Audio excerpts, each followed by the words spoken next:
Perkenalkan, nama saya Firanda Mitania. Di sini saya akan menganalisis patologi yang ada di Indonesia. Negara Kesatuan Republik Indonesia adalah negara yang berkembang dan untuk mengembangkannya terdapat birokrasi serta masyarakat yang berperan aktif di dalamnya. Birokrasi yang terdapat di negara Republik Indonesia ini ternyata belum sampai pada titik yang sempurna, karena masih terdapat patologi atau penyakit di dalam birokrasi tersebut. Adapun di dalam aspek hukum, patologi birokrasi yang ada di Indonesia yaitu terdapat pada ketidakjujuran, tindak kriminal, penipuan, kleptokrasi, sabotase, tata buku yang tidak benar, serta pencurian. Dalam aspek hukum ini sudah banyak sekali ditemukannya penyelewengan dari petugas hukum atau birokrasi yang menjalankan tugasnya di bidang hukum, yaitu sering terdapat perbedaan hukuman pada orang yang melakukan kesalahan atau tidak sebanding dengan apa yang dia lakukan, seperti tindak korupsi yang menghabiskan uang rakyat bermiliaran rupiah, hukumannya sama, bahkan lebih ringan daripada orang yang mencuri makanan di toko sembako. Aspek lainnya yaitu aspek sosial. Patologi birokrasi yang ada di Indonesia yaitu sikap sombong, ketidakpedulian pada kritik dan saran, berbelit-belit, struktur yang gemuk, kurang terampil, kinerja lambat, sikap menyalahkan orang lain, serta malas. Seringkali terjadi pada birokrat yang seolah-olah bersikap sombong kepada rakyat miskin atau rakyat biasa. Setelah itu, ketidakpeduliannya terhadap kritik serta saran dari masyarakat yang menyebabkan birokrasi tersebut seolah-olah tutup telinga dan matanya dari kritik dan saran yang diberikan oleh masyarakat. Dan adapun juga pelayanan yang diberikan oleh birokrasi sangat berbelit-belit, sehingga masyarakat malas untuk mengurus atau melaksanakan pelayanan yang diberikan oleh birokrasi tersebut. Seperti contohnya yaitu pengurusan paspor. Masyarakat yang mengurus paspor harus mendaftar dulu dan dilakukan verifikasi data. Selanjutnya, para pemohon harus mendatangi kantor imigrasi dan melakukan step-step selanjutnya. Karena hal yang berbelit-belit tersebut, maka banyak masyarakat yang malas untuk mengurus dan para birokrat yang mengambil kesempatan ini melakukan sistem joki dengan melakukan pembayaran lebih yang diperuntukkan kepada birokrat secara individu. Aspek yang ketiga ialah aspek ekonomi. Secara aspek ekonomi, patologi Indonesia yaitu penggemukan biaya, korupsi, kolusi, dan menerima sogokan. Patologi secara ekonomi yang ada di Indonesia tadi sudah sangat sering kali ditemukan di dalam birokrasi di Indonesia, apalagi dalam bidang korupsi. Banyak sekali para birokrat yang melakukan korupsi dengan memakan uang rakyat dengan semena-mena dan tanpa rasa bersalah sedikit pun. Yang terakhir yaitu pada aspek politik, penyalahgunaan wewenang dan jabatan, sewenang-wenang, dan berusaha untuk mempertahankan status quo. Terdapat banyak sekali kasus di Indonesia tentang penyalahgunaan wewenang atau maladministrasi yang terjadi di birokrasi di Indonesia. Dan banyak juga para birokrat yang berusaha agar statusnya tidak digantikan oleh orang lain dengan melakukan cara apapun. Baiklah, selanjutnya akan dijelaskan sama teman saya. Terima kasih. Baiklah, perkenalkan nama saya adalah Aprilia. Di sini saya akan menjelaskan mengenai cara-cara yang bisa dilakukan dalam menghadapi patologi birokrasi di Indonesia saat ini. Nah, di sini dari berbagai aspek. Yang pertama itu seperti aspek hukum, yang dimana patologi birokrasinya itu biasanya ditandai dengan adanya ketidakjujuran, penipuan, sabotase, tata buku yang tidak benar, tindakan kriminal, dan sebagainya. Nah, pada bagian ini, cara atau solusi yang bisa dilakukan dalam memerangi patologi birokrasi ialah dengan membuat berbagai peraturan serta sanksi seperti aturan yang berdasar pada Undang-Undang 1945. Juga, bagi setiap daerah wajib untuk membentuk peraturan daerah mengenai pelayanan publik disertai sanksi yang berlaku, misalnya seperti pemecatan, penurunan jabatan, pemindahan dinas kerja, dan sebagainya. Juga bagi setiap organisasi birokrasi, hendaknya memiliki kode etik dalam melakukan pelayanan publik seperti yang telah diterapkan, yaitu berdasar pada standar operasional prosedur. Nah, yang kedua ada patologi birokrasi dari aspek sosial, seperti sikap sombong, ketidakpedulian pada kritik dan saran dalam memberikan pelayanan, pelayanan yang berbelit-belit, struktur yang gemuk, kurang terampil, kinerja yang lambat, serta kemalasan dari para birokrat itu sendiri. Dalam hal ini, cara yang dapat dilakukan ialah dengan memberikan pelatihan kepada para pegawai, juga sosialisasi betapa pentingnya mentaati kode etik yang ada demi menciptakan kenyamanan dalam pelayanan. Contoh lain yang sudah dilakukan pemerintah sekarang untuk mengatasi penyakit birokrasi dari aspek sosial ini ialah pemangkasan eselon ASN, di mana yang tadinya dari tingkatan 5 menjadi 2 tingkatan saja, yaitu tingkat 1 dan tingkatan 2, yang pada dasarnya dengan tujuan menciptakan para birokrat yang benar, profesional dengan pekerjaannya, sesuai dengan bidangnya, dan menciptakan birokrasi yang efektif dan efisien atau tidak berbelit-belit dalam memberikan pelayanan. Yang ketiga ialah patologi birokrasi pada aspek ekonomi, seperti ditandai dengan adanya korupsi, kolusi, atau menerima sogokan, dan lain-lain. Dan di sini salah satu cara atau solusi untuk mengatasi patologi ini dengan melakukan transparansi, dengan memaparkan secara jelas mengenai persyaratan-persyaratan yang dilakukan dan harus dipenuhi, mulai dari permohonan perizinan sampai pada transparansi informasi, laporan keuangan, serta dokumen pendukung lainnya. Saat ini menghadapi hal tersebut, pemerintah Republik Indonesia sendiri dalam penegakan reformasi birokrasi melakukan upgrade kepada birokrasi, di mana dianjurkan untuk membuat website resmi guna mempermudah bagi masyarakat mendapatkan informasi dan menerapkan prinsip transparansi.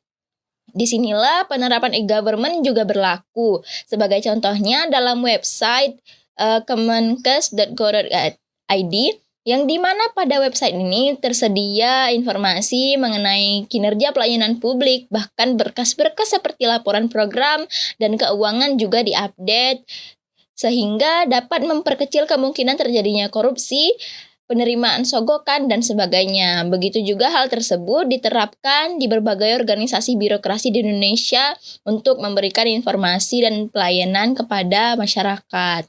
Yang keempat, ada patologi pada aspek politik, di mana ditandai dengan penyalahgunaan wewenang jabatan, mempertahankan status quo, dan maladministrasi. Di mana dalam hal ini, cara atau solusi yang dapat digunakan ialah dengan menegakkan lembaga-lembaga yang mengawasi kinerja para birokrat itu sendiri. Misalnya, pembentukan lembaga seperti ombudsman yang bertugas menerima pengaduan dari masyarakat akan praktek maladministrasi dalam sebuah birokrasi. Juga seperti lembaga KPK yang mengawasi dan menangani kasus penyalahgunaan wewenang seperti KKN dan sebagainya. Juga lembaga lain yang bertugas mengawasi dan mengevaluasi kinerja para birokrat itu sendiri. Dan di sini pada dasarnya bisa kita tarik kesimpulan bahwa diperlukan reformasi birokrasi untuk menangani patologi birokrasi yang ada di Indonesia. Perkenalkan, nama saya Emfaria Priadi. Saya akan menganalisis tentang hubungan patologi birokrasi dan reformasi birokrasi. Patologi birokrasi merupakan penyakit dalam birokrasi negara yang muncul akibat perilaku para birokrat dan kondisi yang mengesempatan untuk itu, baik yang menyangkut politik, ekonomi, sosial, budaya, dan teknologi. Istilah patologi sendiri hanya dikenal dalam ilmu kedokteran sebagai ilmu yang mempelajari tentang penyakit.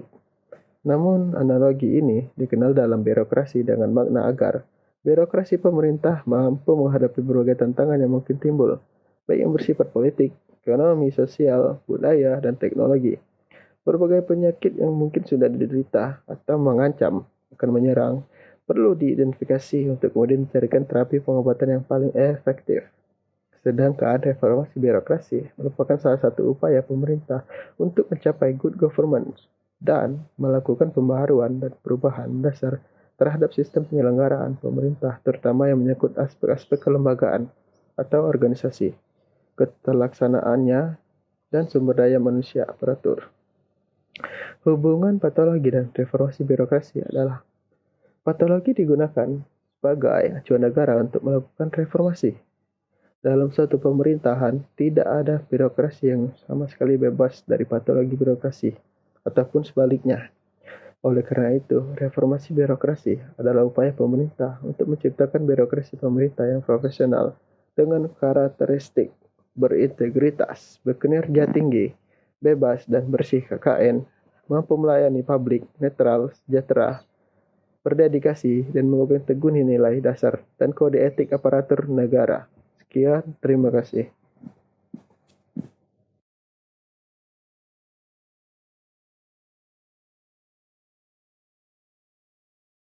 Tentang apa itu reformasi birokrasi dan kronologi reformasi birokrasi. Reformasi birokrasi pada hakikatnya merupakan upaya untuk melakukan pembaruan dan perubahan mendasar terhadap sistem penyelenggaraan pemerintahan dalam rangka mewujudkan tata kelola pemerintahan yang baik atau good governance.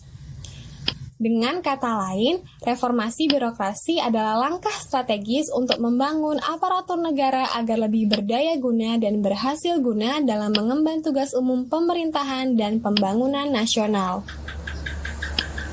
Kronologi reformasi birokrasi. Gagasan untuk melaksanakan program reformasi birokrasi pemerintahan di Indonesia berawal dari ide dan gagasan yang dikemukakan oleh pimpinan Komisi Pemberantasan Korupsi atau KPK di depan sidang Kabinet Indonesia Bersatu pada sekitar bulan Maret 2006. Sasaran utama yang ingin dicapai dalam program reformasi birokrasi ini adalah yang pertama, untuk meningkatkan kepastian hukum dan menurunkan kebocoran keuangan negara. Yang kedua, untuk meningkatkan investasi, serta yang ketiga, untuk meningkatkan penerimaan negara. Sesuai dengan sasaran tersebut, pelaksanaan reformasi birokrasi direncanakan dilakukan oleh lembaga negara dan pemerintah sesuai dengan prioritas sebagai berikut. Kelompok pertama, reformasi birokrasi direncanakan mulai pada tahun 2006, yaitu pada lembaga-lembaga seperti Mahkamah Agung, Badan Pemeriksa Keuangan atau BPK, Imigrasi, dan Departemen Keuangan. Kelompok kedua, yang direncanakan mulai tahun 2007 ditujukan untuk mereformasi birokrasi lembaga atau institusi, yaitu BKPM, Badan Pertahanan Nasional atau BPN, serta Kejaksaan Republik Indonesia. Dan di kelompok ketiga, yang direncanakan mulai dilaksanakan pada tahun 2008, ditujukan pada lembaga atau institusi Polri dan TNI serta lembaga-lembaga lainnya. Lalu pada tahun 2007, Menteri Negara Pendayagunaan Aparatur Negara meneruskan dan menyempurnakan gagasan reformasi birokrasi ini dengan menerbitkan buku Pedoman Umum Reformasi Birokrasi, yang kemudian disempurnakan terakhir melalui Pedoman Umum Reformasi Birokrasi yang diterbitkan pada bulan Juli 2008. Perkenalkan, nama saya Mahmud Rake Mahesa dengan NIM 070112819240076. Selanjutnya adalah bagaimana kondisi reformasi birokrasi di Indonesia saat ini. Program reformasi birokrasi yang sudah dimulai sejak 2010 dengan dikeluarkannya Peraturan Presiden Nomor 81 Tahun 2010 tentang Grand Design Reformasi Birokrasi atau GDRB 2010 sampai 2025, yang dimana berdasarkan rancangan dan tahapan Grand Design Reformasi Birokrasi, maka terdapat 3 periode reformasi birokrasi. Pertama, itu di tahun 2010 sampai 2014. Yang kedua itu di tahun 2015 sampai 2019. Dan ketiga itu di tahun 2020 sampai 2024. Reformasi birokrasi periode ketiga dilaksanakan berdasarkan Permenpan RB nomor 26 tahun 2020 tentang pedoman evaluasi pelaksanaan reformasi birokrasi. Setidaknya terdapat 8 perubahan reformasi birokrasi yang harus dilakukan untuk mewujudkan pemerintahan berkelas dunia, antara lain melakukan manajemen perubahan, deregulasi kebijakan, penataan dan penguatan organisasi, penataan tata laksana, penataan sumber daya manusia aparatur, penguatan akuntabilitas, penguatan pengawasan, dan peningkatan pelayanan publik. Terlihat pelayanan publik masih menjadi fokus pemerintah dalam konteks reformasi birokrasi periode ini. Kemudian, aplikasi reformasi birokrasi untuk mengatasi patologi birokrasi adalah dengan e-government melalui ombudsman sebagai strategi untuk melakukan pengawasan terhadap patologi birokrasi seperti maladministrasi yang berujung KKN. Ombudsman Republik Indonesia dengan Komisi Pemberantasan Korupsi bersepakat melakukan kerjasama dalam rangka optimalisasi upaya pemberantasan korupsi dan pengawasan penyelenggaraan pelayanan publik. Kerjasama ini akan memberikan manfaat positif bagi kedua lembaga negara karena kolaborasi keduanya akan saling mendukung dalam menjalankan tugas dan fungsi masing-masing. KPK dan Ombudsman juga akan saling bertukar informasi dan data. Hal ini akan mengefektifkan penanganan dan penyelesaian laporan pengaduan masyarakat menyangkut dugaan tindak pidana maupun penyelenggaraan pelayanan publik.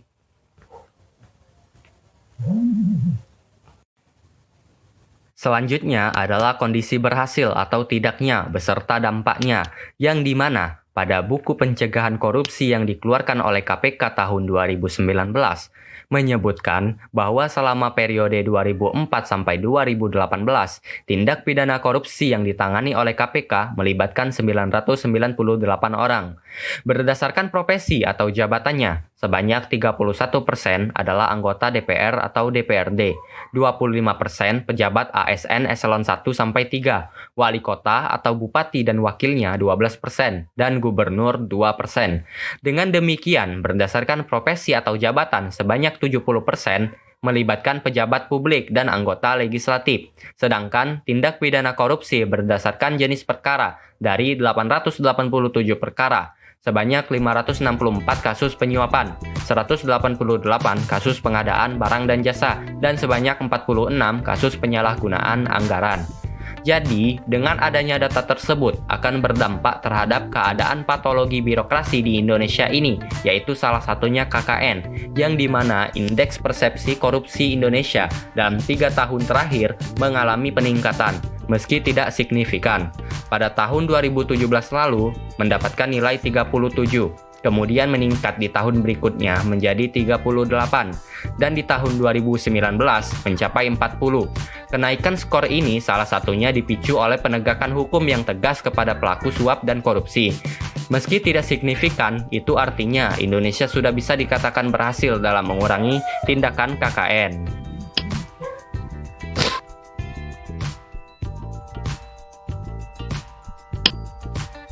Baiklah, saya Fajar Wijaya akan menyampaikan kesimpulan dari kelompok kami, yang mana bahwasanya Indonesia sebagai negara berkembang belumlah mencapai tahap birokrasi yang sempurna.